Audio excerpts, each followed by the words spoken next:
یہ کہانی ایک ایسی شخص کی ہے جس نے دنیا کی دولت کے لیے اپنا ضمیر بیچا، مگر انجام وہ ایسا کہ سن کر آپ کا دل کانپ جائے گا۔ ایک چھوٹے سے گاؤں نورپور میں ایک شخص رہتا تھا، نام تھا قاسم۔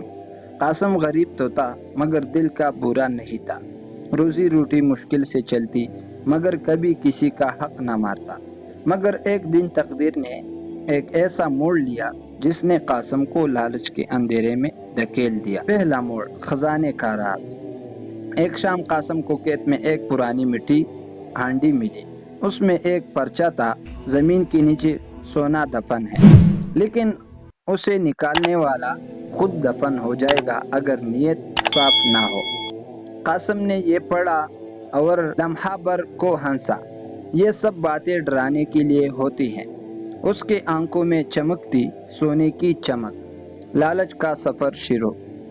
قاسم نے وہ زمین کودنا شروع کی۔ ہر رات چپکے سے اندھیرے میں، اور چند دنوں بعد اسے واقعی ایک چھوٹا سا سونے کا صندوق ملا۔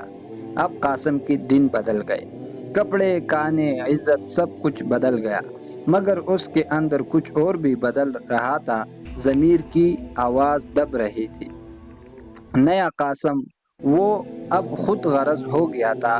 پہلے جو ہمسائے کے بچوں کو کھانے کو دیتا تھا اب دروازے بھی بند کر دیتا۔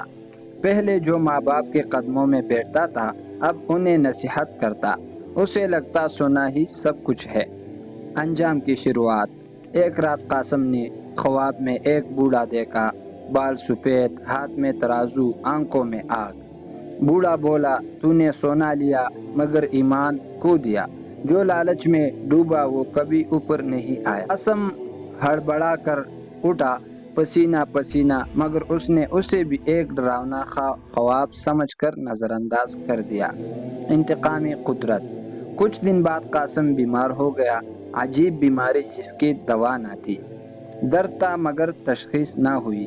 جسم کمزور، دل بے چین، نیند غائب۔